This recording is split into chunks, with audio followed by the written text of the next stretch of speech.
So I think the biggest lesson I learned back then was your job as a manager, as a leader, is to give that negative feedback in a constructive way, but to give that so people can be better. If you're not doing that, then you're really not doing your job and you're cheating them from the opportunity to improve.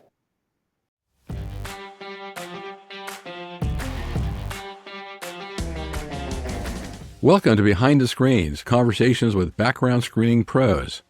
I'm Les Rosen, your host, and I'm excited to have you here.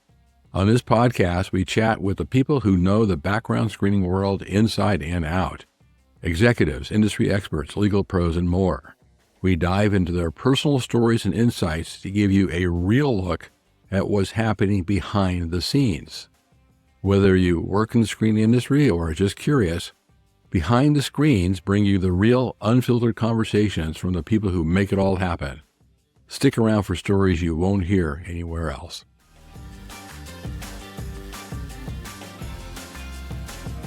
And ladies and gentlemen, Les Rosen here. Welcome to another exciting episode of Behind the Screens, Conversations with Background Screening Pros. And today I'm delighted to have with me someone who I've been wanting to have on the show because it was some time ago, there was a PBSA conference, and one of the topics was the three amigos of background privacy. And we've had two of the amigos here. We had Kevin Coy and Kirsten Bagas. And so we finally got the third amigo here, a gentleman who I think you'll all know, but you'll know better in the next half hour or so. It's my pleasure to welcome to the program Mr. Andy Heldman. Andy, welcome. Thanks very much. I'm wondering if this makes me the Martin Short of background screening data privacy or not, being the third amigo. That's certainly, I mean, one of the things and there's a lot of things you're an expert in addition to data privacy. I mean, one of the things we'll get to is that just is fascinating that you've studied abroad in Japan. You've worked for an Italian technology company in Milan, one of my favorite cities, and you ran global screening operations in London, Canada, the U.S., and Singapore. So I don't know how you found time to talk to me today, but this is great. So welcome to the program. I'm glad you're here. Thanks. So let's start off, and where we do with every interview, tell us what your current role is. Tell us what you're currently doing, what you do there, what you find interesting about it. I probably better to say current roles, plural, but primarily doing consulting right now. I've been doing consulting for a couple of years now, just joined up with the iCubed advisors team beginning this year, which has been really cool. It's been fun to be back on a team and working with the team, some great people there, so enjoying that. But also working on a couple product delivery capability projects I'm doing under the Realize Data Solutions brand as well right now. So trying to stay busy with a few different things. Well, it sounds like being busy is not a problem for you. So you're doing consulting, and is that primarily in the area of international privacy, compliance, and so forth? That's kind of what I thought when I first set out on my own. I left Accurate Background, I think it was February of 2022. Great gig there, really enjoyed it. Still stay in touch with a lot of folks at Accurate, but decided to go out on my own and figured it would be all international, data privacy and maybe a little international operations stuff. And certainly it's been a lot of it, but have gotten involved in a real big range of projects. Some of it has been doing some offshoring, running a BPO RFP project. Helped out running the operations for one of the wholesalers in the space, which was really fun. So it's been a real big range of stuff. I think when you've been around for a little while in the space, you get the chance to do a lot of different things. And even though international and privacy sometimes go with my name a lot, that's not all that I've done through my career. So it's been fun doing some of the other stuff as well. Oh, that's great. So what's been your career path to get to where you are now? What's been your journey? Yeah, it's if you try to put it in a line, it probably looks more like a ball of knotted up yarn, at least in the beginning. Did a lot of really stuff early on, straight out of undergraduate. I don't think I held a job for more than a year for quite a while to actually get into the background screening space. But I worked in human resource information systems for a Fortune 100 company. I worked for a small consulting company with mainly with Japanese clients, which was interesting. I worked running the accounting department at a construction project in the Richmond, Virginia area, building a semiconductor fabrication plant. I did a couple tech startups out in Seattle after I got my MBA. A lot of fun, but really bad timing. That was right before the first dot-com crash. Oh, right. Yeah. I've been out there maybe 5 years earlier. It might have been a little bit better. As you kind of mentioned, I did some work for an Italian technology company, Milan. So my wife is a recently retired diplomat, and for her career, we've moved around a bit. And first jump over, I didn't manage to keep my career with me, so I quit. At the time, it was Choice Point. Went over to Italy to be with my wife. We actually got married over there and managed to find a job with this tech company over there doing some process improvement projects, which was both a lot of fun and really interesting to work for a company in such a different culture than a US culture. It was eye-opening. Came back to the States, came back to Choice Point, and here I am 20 some years later. Just like that. Just Right. like All that. right. And if I heard you right, you said your wife was a recently retired member of the Foreign Service. Is that what you said? Yeah, she was a State Department diplomat for about 26 years. Wow. She retired in November, so before all the, won't go into it, stuff happening right now, but no, she retired end of last year. We moved around a fair amount, but we have three kids, and it was time to let them have a little more stability and not move around so much. So it was really driven by her desire to maybe try something new, spend a little more time with the kids, and let them have a full high school career and not be changing schools every 2 or 3 years. So we came back here and she retired, and so far so good. Wow. So you've had a real international career then, I mean, with all the countries you've been to, and it sounds exciting until you have to go into the details of moving and schools and uh, all of that, right? All right. Yeah, it's been yeah, certainly that to it, but it's been a great experience. We have thoroughly enjoyed everywhere we've been. I think the kids, if you ask them, all really enjoyed it as well. Our last overseas post actually was Honduras. We were a little bit nervous about going there, about safety issues and stuff like that. But once we got there and we settled in, we had a fantastic time there. The kids really enjoyed it. People were super friendly. The weather was great. Food was good. We had some really good travel opportunities around Central and South America. So, kind of made the best of it wherever we were and tried to enjoy it. Wow. So you are an international man of mystery in terms of all the places you've lived, and it must be fun for the kids too to have that international experience, that international perspective in growing up. Yeah, definitely. I think they've all enjoyed it. They're happy to be here, but they enjoyed where we were before. So it's good on both sides.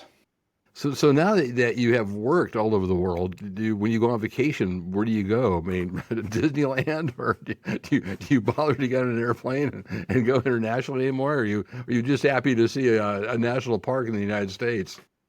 Yeah, it's always a big topic of discussion in the families. Where does everybody want to go? Because trying to figure out where the overlap is and what people want to do. So we've done certainly some big, cool international family trips. But we went. Was it summer before? We went up to did a big road trip. We drove from here and we headed up north and went up past Niagara Falls and from Toronto to Montreal to Quebec City and back home again. So yeah, it's not always giant, crazy international trips. Sometimes it's just a fun family road trip too. And when you say from here, I'm looking outside, you have a beautiful background. I think you mentioned you're in Virginia, right? Right, we're Did I get that Arlington, right? Virginia, DC. Yeah. Arlington. Okay. So you're not far from the capital, if you should choose to go there for whatever reason. All right. Yeah, we're about 2 miles into DC from where we are, so relatively close in. Oh, that's great. I promised my guests no trick questions, but I am going to give you a trick question. Out of all the places you've visited and all the countries you've lived and all those experiences, what's your favorite country? We get asked this, what's our favorite assignment, what's our favorite post, and it's impossible to answer that because it's also so hard to compare. Like when we were in Italy, it was before we had kids, so like Friday, hey, let's go wherever and go wine tasting this weekend, and we could just head off at a moment's notice, and it was great. And kids were really young in London, but London was a great town to be in with young kids. When we were in Honduras, we did a lot more road tripping and traveling around. So we enjoyed everywhere we've been. It's really hard to pick a particular place and say this is our favorite. Can't do it. Sorry. All right. And then the other question people ask, I think you said that your favorite cuisine, right? Now, I would go for Italian, but that's just me. All right. Love Italian without a doubt. And I didn't until I lived there and really gained an appreciation of it. Not surprisingly, Japan Japanese cuisine is high on the list.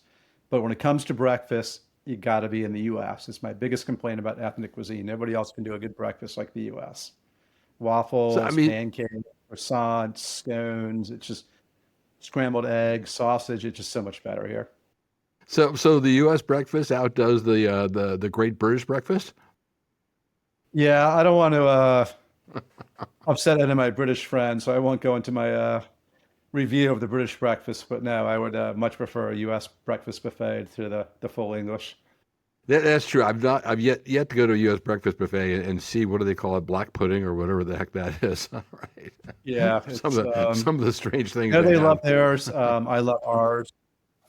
So Well, all right. Well, and now you're home. You've been here for a while. Well, that's a great career path. So, with all the things you've done, can you share with us a lesson you've learned early in your career that has stuck with you through all the various ventures you've been involved in and all the various countries and so forth? yeah, so I was trying to think about this. Probably one of the biggest things that I learned that was really good. So when I was at LexisNexis years ago, the head of the screening group, Lee Rivas, called me into his office one day to give me a little constructive criticism.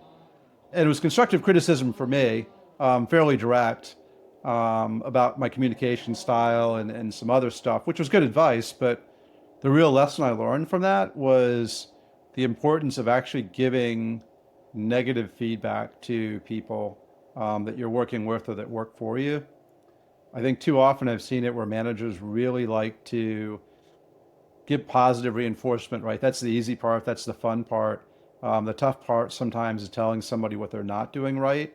And so we tend to avoid that, but sometimes that's what's needed. And some good constructive criticism can be so helpful. I think the biggest lesson I learned back then was your job as a manager, as a leader, is to give that negative feedback in a constructive way, but to give that so people can be better. If you're not doing that, then you're really not doing your job and you're cheating them from the opportunity to improve.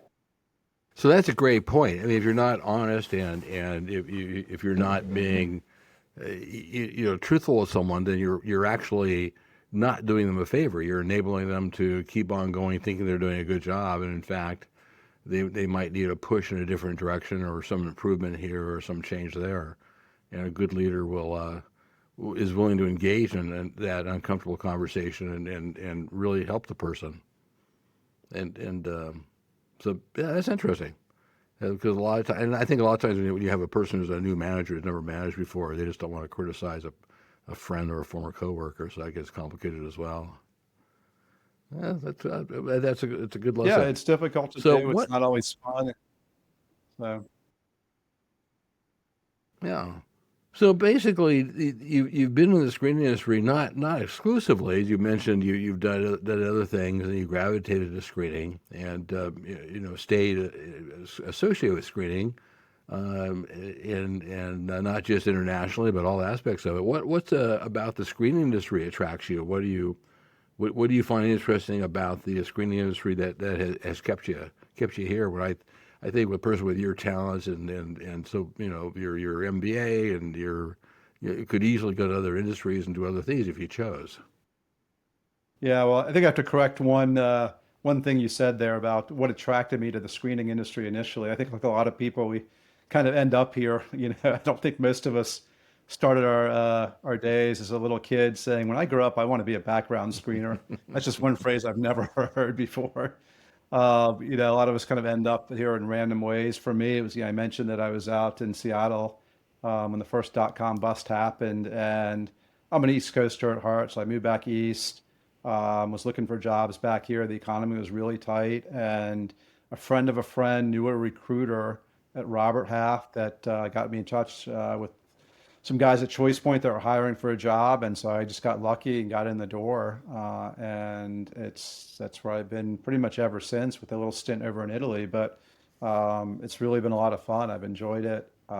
It's an industry that both is fun and good in the sense that we're doing something good for society. We're not out selling something that is causing harm to youth or any of the other bad things you could do. We're doing something that actually has a benefit. But as much as anything, the folks in the industry, the network that you develop when you've been in the industry for a while, as I'm sure you know too. Whether we're in the same company, we're customers, vendors, sometimes even competitors. I think at the end of the day, the people that have been around for a while see the industry as a little bit bigger than just the individual companies that are in it. I think we all genuinely want to help each other out.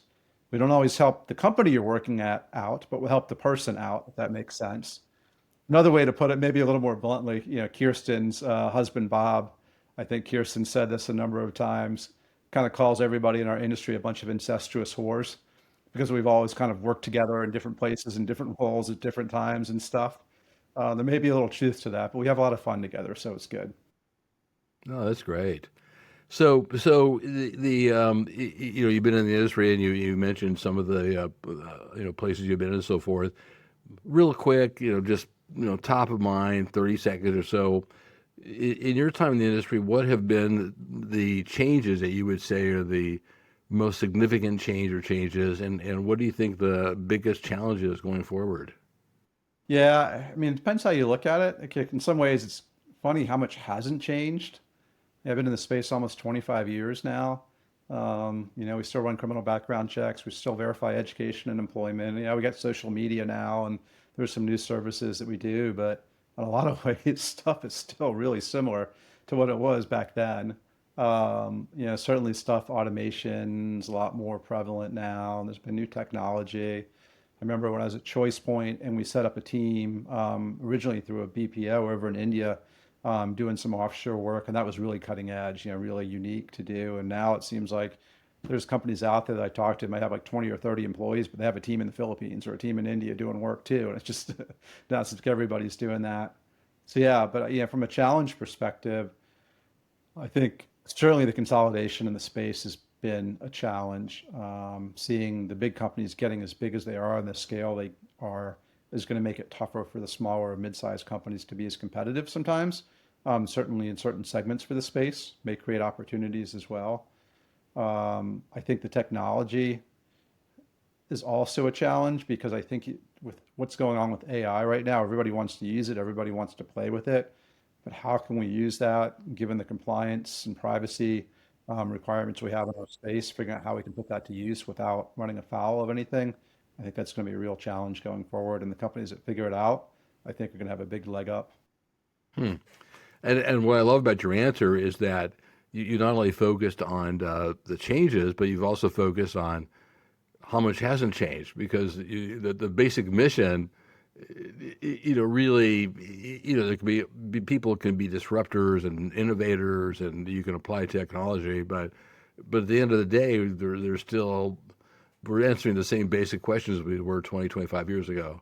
Maybe in much different ways and much faster or better or different or better data or whatever. But that's a really an interesting perspective I hadn't thought of before.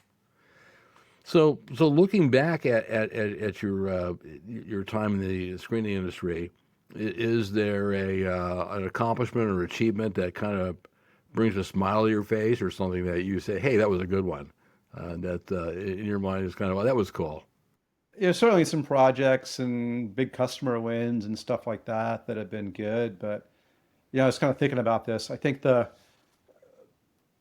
happiest moments, proudest moments for me are when you see somebody that you worked with or worked for you that is going on to bigger and better things, and especially if it was someone that was on your team that you were managing or leading, and you see them continue to be successful, to move into a management role of their own, to get promoted, to get hired to another company to higher level. That to me feels really good because that's the part that's most rewarding is the leading, managing, nurturing people, helping them develop and see them go on to be successful. I mean, all the technology, all the other stuff at the end of the day is cool, but there's a person behind everything that we do, whether it's the person getting background checked or the person doing the background checking, whether there's automation in the process or not. And so seeing the people do well, feeling like maybe you had a little bit to do with that, helping them out some way, that to me is what I enjoy the most, honestly. Well, that's a great observation. So the people that you've managed, nurtured, led, and watch them grow, and is that is a good thing to see that people go in the industry. Well, one of the things that I know you do, and you're very visible, is that you're involved with PBSA, the Professional Background Screening Association, formerly formerly NAPBS. All right, and I can barely, and now I'm used to the new phraseology. Tell us about the role of PBSA in your career and what's your involvement been in PBSA. I mean, it's been great for me. I've thoroughly enjoyed involvement in PBSA. It's hard to kind of think of my career and background screening and not think of PBSA almost synonymously with it. Um, yeah, there's just the little things. Like sometimes it's helped me find a new role just because of someone I know through PBSA involvement from being on the committees or the board or stuff like that. But really, the biggest thing I think is growing the network, meeting people, both from an access to industry knowledge, as well as just feeling like the job is much more than that, more as a career. There's so many people I've met through PBSA that I didn't know before, didn't know well, certainly. And after spending some time with them, listening to their deliberations, their thoughts, seeing them in action, that has really, become a role model for me in different ways. I mean, even at my stage in career, I've been around for close to 25 years in background screening. There's still peers or people that have been around even longer that I look to and like, here's what I want to emulate. I want to be like that. I want to be able to do this in a meeting or have that view on things or that outlook or that capability. So it expands your horizon from not just the people that work in your immediate company to everybody in the industry. So it just gives you a much broader outlook. And I think that if you use that properly, it makes you much more capable and a much better person, much better employee, much more effective and productive. Oh, it's a good observation. So, obviously, you've presented at a number of conferences. I've, the three Amigos always come to mind, but I know you've presented a number of other panels and presentations on all sorts of issues. And at one time, you were chair of the U.S. Council. Tell us what that means, how the council system works, and what that's all about. Yeah, the U.S. Council, I mean, it's amazing how much work gets done by the folks in the council and the committees. Really impressive. So you think about the council, for those that don't really know how everything is put together, there's a board of directors, which is really global, kind of overarching of everything. But the councils are where a lot of the work gets done. So, this APAC Council, the Europe Council, the U.S. Council, Canadian Council. And so the U.S. Council, just by default, before there was PBSA, when it was NAPBS, and it really was just a U.S. organization, almost a U.S. Canadian, everything was done through that. And so there's still a little bit of legacy where the U.S. Council, I mean, they help run the mid-year and the annual conferences and do all the selection and peer review for all the presentations that happen. They run the webinar schedule throughout the year. Government relations happens under the U.S. Council and advocacy, and there's a ton of stuff that goes on. So the councils are really where the rubber meets the road. The board of directors puts together a strategic plan. They certainly do work on executing a chunk of that, but a lot of it gets passed down to each council to then execute their parts of the strategic plan, to grow membership, to figure out what members want out of that region. So it's really, I think, where the lion's share of the work gets done sometimes. So you were chair of the council, and then you were on the three that no good deed goes unpunished. You are now on the board of directors, right, for the master organization that oversees all the U.S. and Canadian and European, et cetera, councils. Correct. Okay, and how long are you indentured? I mean, how long are you serving, right, on the board? You'll get in trouble if you asking me this one. You said no trick questions. I think it's a 3-year term, but I'm not 100% positive if it's 2 or 3. Uh, Right. as long as they want me around, I'm happy to help out and do the work, I guess is the best answer. No, that's great. So in terms of the council role in the as council, if somebody wanted to get more involved in PBSA, where would they do it? Would they contact the U.S. Council, a committee? How would you direct them? Yeah, the best way is to reach out to a committee that sounds interesting. Nobody is going to get your name and then force you to start doing tons of work. You can kind of try it on for size and see if it's of interest. I think a lot of people sometimes join the calls. Like I'm very involved in Educational Resources Committee, and some people join the calls and just listen in, and every once in a while they may contribute something. Sometimes they'll miss some calls. Sometimes they'll volunteer to head up a task force. So it's really as much time as you got available. Everybody knows that we're all volunteers doing this. And so I think there's a lot of understanding. If you don't have the ability to be full time on a committee or something like that, it's totally fine. But getting involved, and if you're at the mid-year or the annual conferences, there's usually some way to go around and talk to the different committees, ask some questions, figure out what it's really like being involved and stuff like that. So I think that's the best entry point is getting involved in the committee and then go from there. So what's the advantage to a someone, let's say they're working for a background firm, and they may not be in management, they may do verifications, they might do work a criminal desk, whatever it is they do. What's their advantage for getting involved in a committee, even if they're not a VP level or a director or a manager level?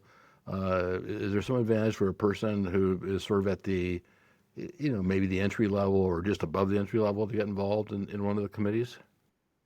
Yeah, definitely. I mean, there's look at it from a purely self-interest standpoint, expand your network. And yeah, if you're looking for a job for whatever reason, whether by choice or not by choice, there's then people that you know that you can go to and stuff like that. But I think it also just going to help you develop your capability and your skill set because you're going to be working directly with people that are at all different levels. Some of the people, they'll might be a CEO of a company on the committee, and there's going to be people that are maybe processing work or relatively entry level in the committee. There's no requirement that you must have so many years of experience or a certain level. And so it gets you a lot more exposure. And like I was saying, people that I work with, I look to as role models sometimes, things they do, the way they behave, the way they act that I want to be like. And so I think that can give you some exposure as well. Particularly if you're working with one company, sometimes everything at that company is done a certain way. And so if you're on a committee, you're going to get exposed to people from different companies that may have different ways of doing things, different thought processes and stuff like that. So I think it's just really good for self-development as well. Yeah, 'cause I think one of the myths is that, well, to be in PBSA, you need to be an industry veteran, or you have to be a company owner or a manager or a VP. And and I tell people, it might be your first year in the industry, call up and get on a committee. And just as you said, do as little or as much work as you can, but just put yourself out there and put out the effort. Definitely. Let's move away from believe it or not, there is life beyond screening, right? As shocking as that sounds to people that are in it up to their eyeballs 24/7. What do you, and you alluded a little bit of it, but what do you do, in terms of hobbies or interests outside of background screening? What do you and the family do for fun?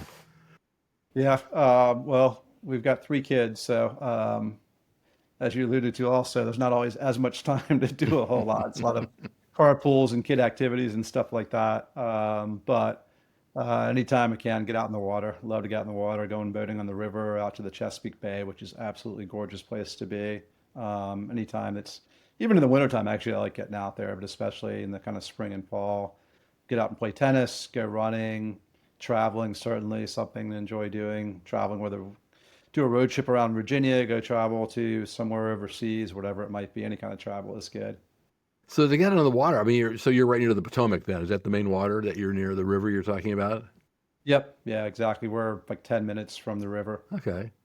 Can you go kayaking there or swimming or what are the river activities? Yeah, we do. We'll go out in the boat. So we got a boat, small boat. We'll go out in the river and we have a couple of those inflatable paddle boards that we'll blow up and go paddle around, do some swimming. We got a dog that loves to go out and swim around and go chase the ducks and the geese and stuff like that. Do a little fishing on occasion out in the river as well. So whatever we can do. Yeah, I'm trying to remember my geography, but you could theoretically take that from where you are. You could go all the way to Baltimore and all the way out to the Atlantic, right, or the Chesapeake, or Yep. Yeah, we've done it before on the boat. It's a little drive. It's a cruise to get down to the mouth of the river. But yeah, you take the Potomac all the way down. We're about so just above where we are is as far up the river as you can go, without having to hit a canal or something like that. Okay. Anyways, we used to have canals. It hits the rocks up at Great Falls, and then you can't go any further in a boat. But you can go all the way down river out into the Chesapeake Bay, out into the ocean, and wherever you want to go from there. And then you got the C&O Canal walkway all the way down to Yeah, I guess it starts at the what bridge at Key the Bridge. yeah Yeah. and then it goes. You can walk all the way down the Great Falls, and you can just keep on going. Yeah. Yeah, no, it's gorgeous. All the paths along the river when the springtime when all the cherry blossoms are out and stuff like that. It's a fantastic place to be. Love Washington, D.C. in the springtime. Oh, that's great. Andy, let me ask you this. Time to play fun facts. What's share something about yourself that people may not know or suspect or have heard about, completely unrelated to screening. Yeah, I don't know. I don't think I'm always that terribly exciting or interesting. It's a tough one to come up with. But yeah, I like running. Been running all my life. I started running track in kindergarten, YMCA track, and kind of run on off and on over the years. Done a couple marathons. But Wow. maybe my fun fact, I don't know if I should be proud of this or not, but I am the undefeated beer mile champion in our neighborhood. That's my Wait. Run that by me a little more slowly. The undefeated beer mile. the beer mile champion. Yeah. All right, you're gonna have to explain Did what a any of beer you mile try beer championship mile? is. So the beer mile, I don't know who came up with this years ago, but you run a lap, you chug a beer, you run a lap, you chug a beer. So you end up doing 4 laps, 4 beers, and whoever finishes first wins. All right, so are we talking Pabst Blue Ribbon or something or something foreign? All right, or does it If you get matter? really strict on the rules, it has to be 5%. But other than that, there's no other requirement. All right, all right. Well, folks, you You heard get a it little here. bit For those, tested by the end of the race at times. and say again now. I say by the end of the race, it can get a little interesting at times, but it's fun. All right. Well, folks, for those of you that didn't know the what's it called, the beer running challenge, you heard it here first. Beer All mile, right. All the beer mile, right. yeah. The Breaking thing that's news. crazy about it is like, in our neighborhood, it's basically just finishing it as an accomplishment. But there are seriously, this is a thing. There are competitive runners that go out and do this and are running like, 5 minute miles or something. It's absolutely insane. I couldn't even run that if you dropped me out of a plane a mile up. But they're doing it after drinking the beers too. So it's pretty crazy. It's a thing though. It's a thing, Les, I promise. I believe it's a thing I have never heard of, and I believe you 100%. And the running part, I can run away from work, but I don't think I can run a mile. But all right, that's the only running I do these days. All right. Well, this has been great talking to you, and hearing about your adventures and everything you've been doing. It really has been a real pleasure hearing about all this. Before we take off and conclude, let me ask you, what advice, I think we alluded to it a little bit, but what advice would you have to someone who's entering the industry or maybe been in the industry for a few years and wants to get ahead or thinking about whether to stay or not? Based on your observations, what would you say would be, people may want to think about in terms of having a real solid, satisfying career? Yeah. I would encourage people to look a little longer term. Back to that, most of us didn't really, that I'm aware of. You have to talk to anybody I've met that said this is what I wanted to do ever since I was a kid. A lot of us kind of come into this one way or another. And I think as a result, if it's something you always wanted to do, you maybe have that career path mapped out. Like I want to go be a commercial pilot, and so I'm going to start off flying private planes and move up to small planes and regional jets and onto the big jet planes or something like that. But because it's background screening, a lot of us come into it not really knowing much about it. But then sometimes 20 years later, here we are. So people that are new to the space, maybe you won't be here in 20 years, but don't assume that you won't be either. And start thinking about how you want to grow your career in the space, be a little more proactive. Look at the people that, maybe are standing up on stage at a PBSA event, the people that you hear about in these podcasts. Think, how do they get to where they are? If that's where you want to be, then start to be proactive about it. Don't just say, hey, it's just a job. I'm not going to be here in a year or two. Think about the fact that you might be here a couple of decades later and think about how to get to where you want to be. Maybe you want to be the head of this department or the CEO of that, or start your own company and sell it. There's lots of different paths to take, but think about which one you want to be on and how to get there. What might be top of your head if someone came? What might be some paths that you would recommend, or some of the things that you can do? Well, I mean, the PBSA certainly, because there's people from all paths in PBSA.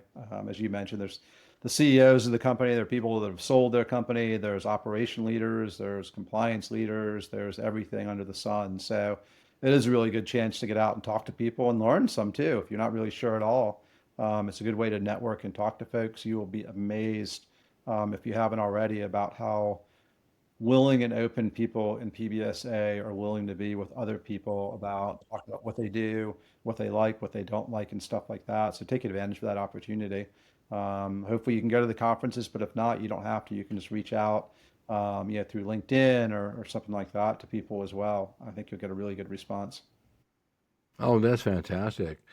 Well, this has been a great 36 minutes at this point with Andy Hellman, who has regaled us with stories of living in Milan and Japan and Honduras and London and Singapore and Canada and as well as Virginia and all the adventures and all the areas of expertise you have. And before we sign off, Andy, let me give you the last word. Anything else you want to add? Well, if I had to go say thanks in my kind of background screening Oscar speech to everybody that along the way has helped me get there, I don't think we'd be done for another hour, but I'll give a blanket thanks.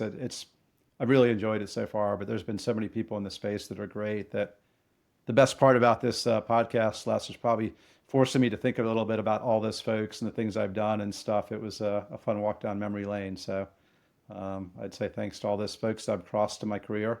I don't mean like crossed in a bad way, but cross paths with, for helping me get where I am.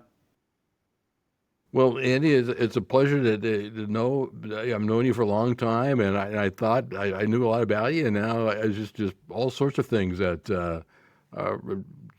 that's what's interesting about these podcasts. I hear people's stories, and I didn't really have that much idea of your international career before you settled down in Virginia and all the other things you did. And let me be on behalf of all the other listeners. Let me wish you luck with all your further endeavors, because you're still in your career. You have places to go, people to see, sunsets to ride into, and you're still going. It's going strong. That's great.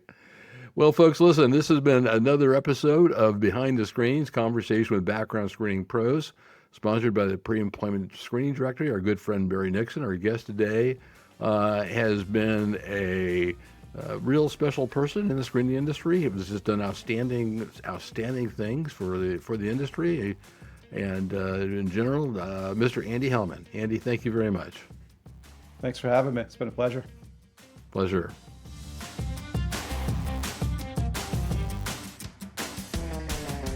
All right, that was yet another wonderful conversation with a background screening pro. If you enjoyed today's episode, don't forget to hit subscribe so you never miss an update. And hey, if you got a moment, we'd love for you to leave us a review. It really helps get the word out. For more info or to catch up on past episodes, or to make suggestions or to suggest possible future guests, head over to our website. Once again, this is your host, Les Rosen, and it's been a pleasure to bring you another episode. See you on the next episode. Thanks.